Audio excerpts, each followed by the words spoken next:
Buenos días, buenas tardes, buenas noches a todos y a todas. Mi nombre es Héctor Bernardo, soy periodista, profesor de la Universidad Nacional de La Plata y director del Observatorio Latinoamericano de Comunicación y Procesos Políticos.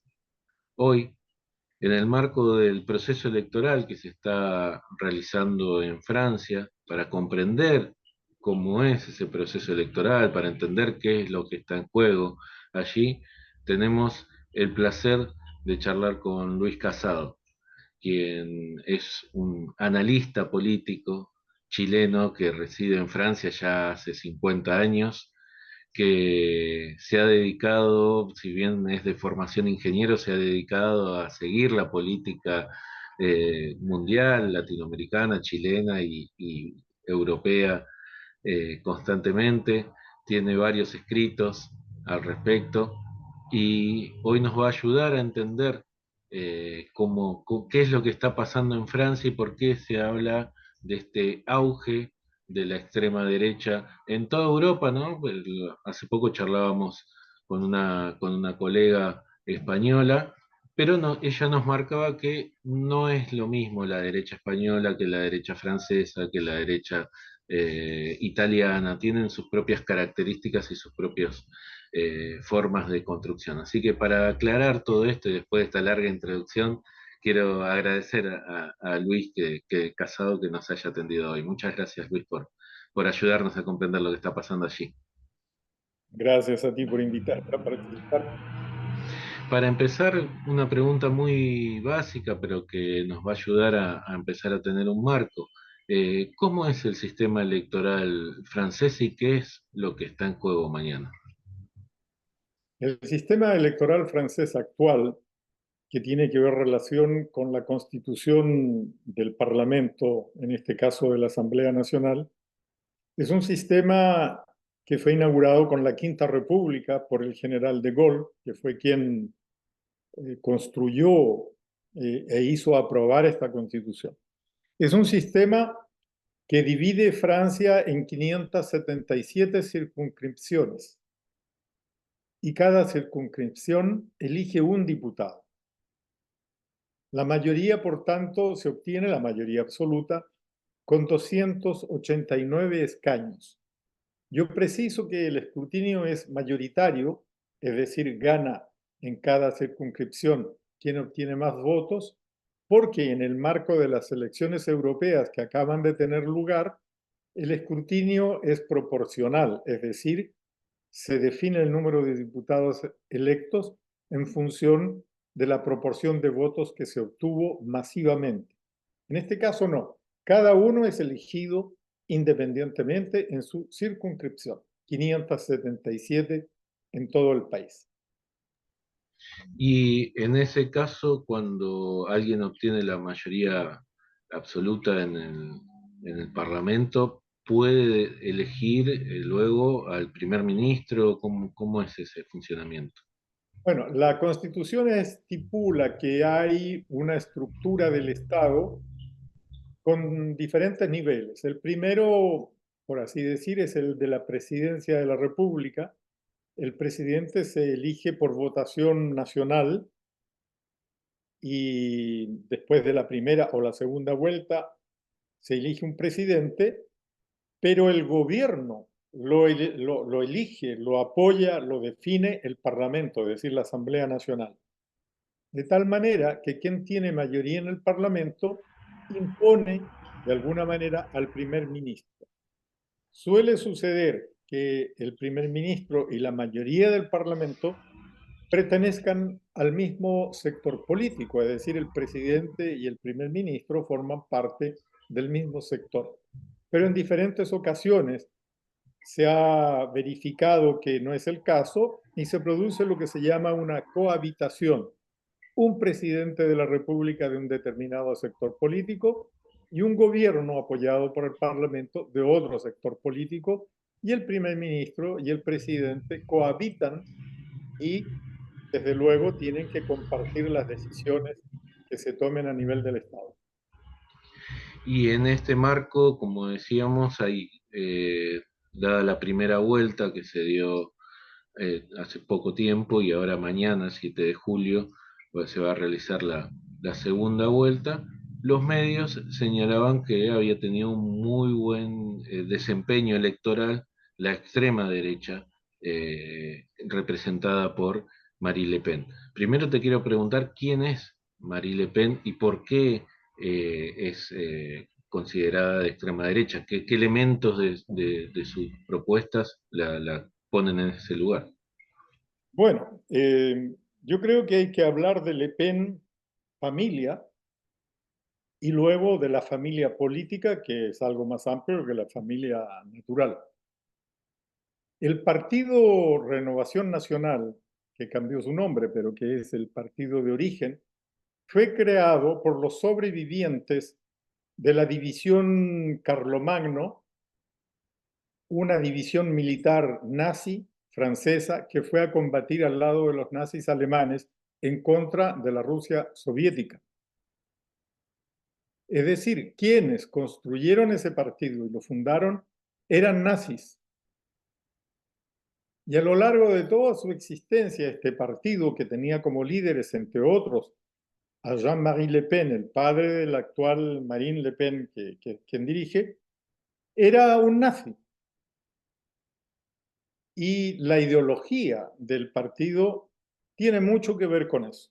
Durante los últimos 10 o 15 años han intentado, le cambiaron el nombre, cambiarle un poco la cara, el discurso, pero en el fondo estamos convencidos, yo estoy convencido, de que allá adentro está todo lo que sobrevivió a la depuración que tuvo lugar después de la derrota del nazismo y del régimen de Vichy en Francia. De tal manera que cuando se dice que son de extrema derecha, es porque su ideología, su programa, eh, lo que desean hacer, el lenguaje, tiene que ver fundamentalmente con lo que en este país se conoce como la exclusión del otro, el nacionalismo exacerbado y prácticamente los mismos principios que uno puede leer en Mein Kampf de Adolf Hitler. ¿Y por qué este sector, con esas características que vos describís, ha crecido tanto en este último tiempo en Francia? Y en Europa en general, ¿no? Señalábamos hoy, hay un auge de la extrema derecha, cada una con sus características, pero en particular en Francia. Esa es la pregunta del millón, la pregunta que mata, ¿no? ¿Por qué? Durante la ocupación nazi de Francia hubo lo que se llamó el régimen de la colaboración. Y el nazismo no existió solo en Alemania, existió en realidad prácticamente en toda Europa. Es decir, las raíces eran profundas y se quedaron, entre otras cosas, porque cuando fue derrotada la Alemania nazi, hubo una recuperación de muchos de los cuadros del nazismo que empezaron a contribuir y a colaborar con los poderes que se establecieron en aquella época en los sectores controlados por el ejército de Estados Unidos.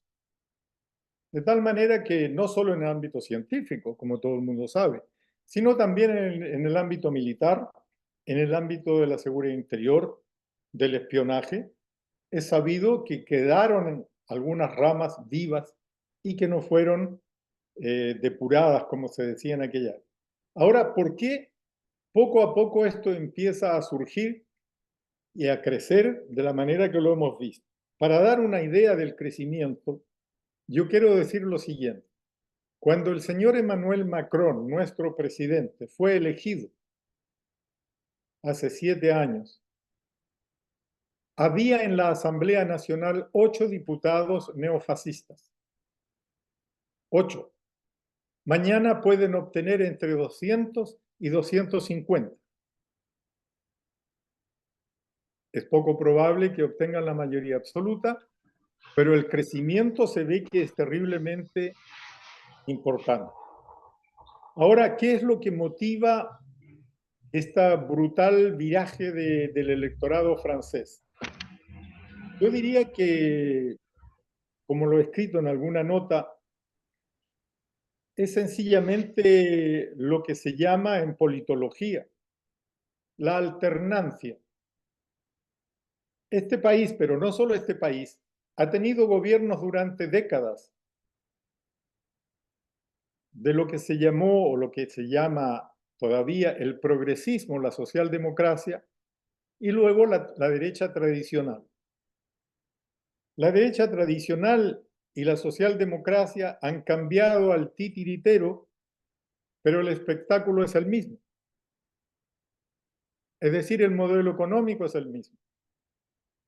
Yo recuerdo que a principios de los años 80, Ronald Reagan, cuando accedió al poder en el mes de enero de 1981, si recuerdo bien, dijo: no le podemos pedir soluciones al gobierno porque el gobierno es el problema. Eso recuerda las palabras de un mandatario sudamericano del Cono Sur que dice más o menos lo mismo hoy día. La señora Margaret Thatcher en aquella época decretó que la sociedad no existe, solo existe el individuo, lo que permitió que se instaurase como régimen económico en el mundo y particularmente en Europa, conocido como el ultraliberalismo, fue mantenido en sus principios básicos desde esa época hasta el día de hoy, quien fuera que estuviese en el gobierno, socialdemócrata o conservador en el caso de Inglaterra, derecha tradicional, socialdemocracia en Francia y en otros sitios de la Unión Europea. Se cambiaba el mandatario, pero la política era la misma. Ahora, esa política mandaba que había que terminar con la participación del Estado en los asuntos económicos, financieros, de la producción y de la distribución de la riqueza. Yo recuerdo que el modelo francés fue creado por el general de Gaulle cuando accedió al poder por elecciones en Francia, y que de Gaulle fue quien creó todo el poderío industrial de Francia a través de empresas públicas. Pero luego, cuando él dejó el poder y desapareció, llegó esta nueva moda llamado ultraliberalismo, que dice: no, tú no te metas, porque quien sabe hacer esto es la empresa privada. Doy solamente un ejemplo en el caso de Francia. Aquí, Electricidad de Francia, que fue la empresa del Estado que construyó toda la tecnología nuclear para la generación de energía, la energía hidroeléctrica, el gas, exactamente, toda la energía que permitió el desarrollo económico de este país, fue privatizada. Desde el momento en que fue privatizada hasta el día de hoy, tenemos un aumento de las tarifas que podemos cifrar en el 300%. Y digo que cuando se privatizó con el pretexto de que la libre competencia iba a mantener las tarifas bajas. Y lo que se produce es exactamente lo contrario. Cuando la empresa era pública, en Francia había energía, sobraba energía y se exportaba energía. Hoy día, el gobierno, el ministro de Finanzas, el primer ministro en el último invierno, aconsejaban bajar la calefacción, no utilizar las telecomunicaciones ni el wifi, y en algún caso extremo incluso llegó a solicitar de que la gente considerase la posibilidad de comer alimentos crudos. Yo recuerdo que estamos hablando de Francia, que era la cuarta o quinta potencia económica e industrial del mundo. Entonces, cuando uno mira que los resultados económicos del ultraliberalismo han dejado a la inmensa mayoría de la población de este país en una situación que va empeorando cada día y que hace cada vez más difícil llegar a fin de mes, la gente se pregunta, naturalmente, a ver, los socialdemócratas nos hicieron perder poder adquisitivo. La derecha nos hace perder poder adquisitivo. Los servicios públicos ya no tienen médicos. En este país se limitó la producción de médicos para ahorrar dinero. Y hoy día importamos médicos de todo el mundo, porque en Francia no hay médicos franceses. Cuando los chicos van a la escuela, faltan muchos profesores. Y luego nos quejamos de que hay indisciplina en las escuelas. Nos faltan en el sistema de salud de este país 17.000 enfermeras. ¿Qué piensa el ciudadano? Con este voy mal, con este otro voy mal. La alternancia, que es la base de la democracia, te ruego que no te rías. Esta alternancia, que es la base de la democracia, nos lleva siempre en la misma dirección. Entonces, ¿qué alternativa queda? Y ahí empieza el discurso mentiroso, manipulador del fascismo que dice, no, no, no, yo voy a quitar los problemas. ¿Y cuáles son los problemas según el fascismo? El problema es el inmigrado. El problema es el trabajador de otro país, de otra región, que tiene otro color de piel u otra religión. Mientras tanto, el Estado de Francia cada año ahora le subsidia la inversión de la empresa privada con 250.000 millones de euros al año. Y curiosamente, el lucro, la repartición de beneficios que entregan las acciones cada año es del orden de los 273.000 millones de euros. Es decir, que lo que se ahorra de un lado se acumula del otro.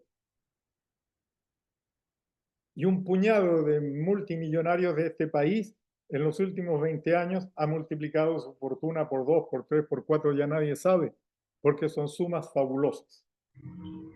Ese dinero sirve, entre otras cosas, para comprar, y con esto no exagero, toda la prensa, toda la televisión y todas las radios de este país.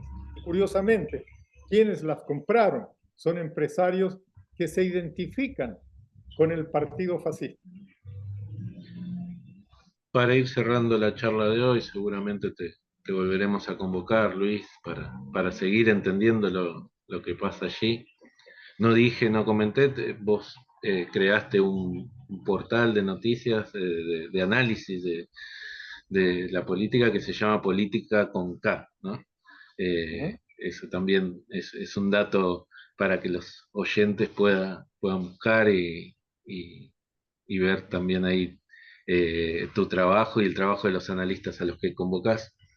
Eh, pero para ir cerrando la entrevista de hoy, te quería consultar, eh, ¿no? En este contexto un poco desalentador, si hoy por hoy Francia está atrapada entre un proyecto neoliberal y un proyecto fascista, o si hay alguna alternativa a ello.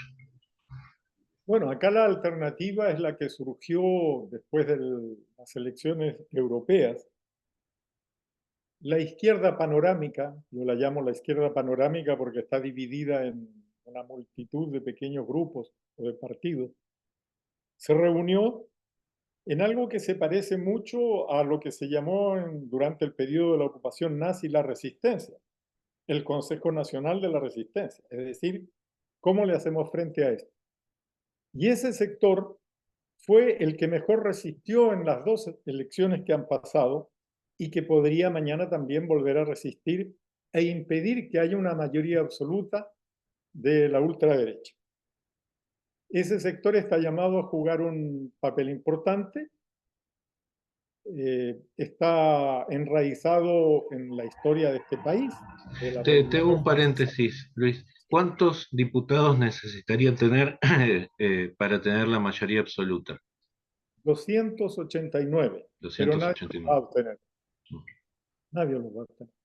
Entonces lo que habrá es o bien acuerdos tras las bambalinas para juntar 289 diputados que constituyan un gobierno, o bien una situación en la cual, habida cuenta de los datos constitucionales, y en la imposibilidad para el presidente de hacer absolutamente nada con un parlamento adverso, quedaría solamente la alternativa de la dimisión del presidente de la República y la organización de nuevas elecciones presidenciales, con todo lo que eso trae consigo de desestabilización de la Unión Europea y del resto del mundo.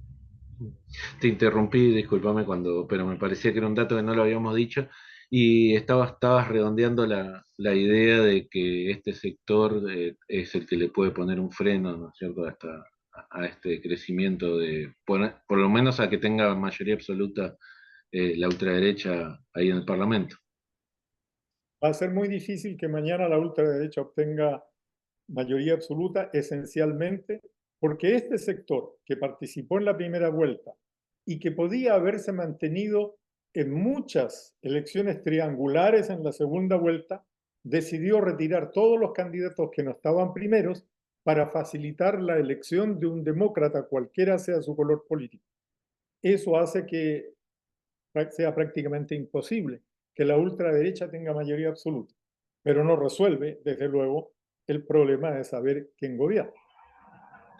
Luis, muchísimas gracias por tu tiempo, muchísimas gracias por tus explicaciones que para vos seguramente en muchos casos serán muy básicas, pero para nosotros nos ayuda a comprender un panorama que tiene que ver también esta necesidad de comprenderlo con algo que vos señalabas, ¿no? En manos de quién están los medios de comunicación, también aquí en Argentina, en América Latina en general y en Europa, y que nos mantienen generalmente muy desinformados y con un gran nivel de desconocimiento sobre lo que está pasando en el resto del mundo. Gracias por ayudarnos a comprender. Gracias a ustedes por haberme invitado y es un placer colaborar y cambiar puntos de vista, opiniones e informaciones desde luego. Bueno, seguiremos charlando así. Un abrazo grande.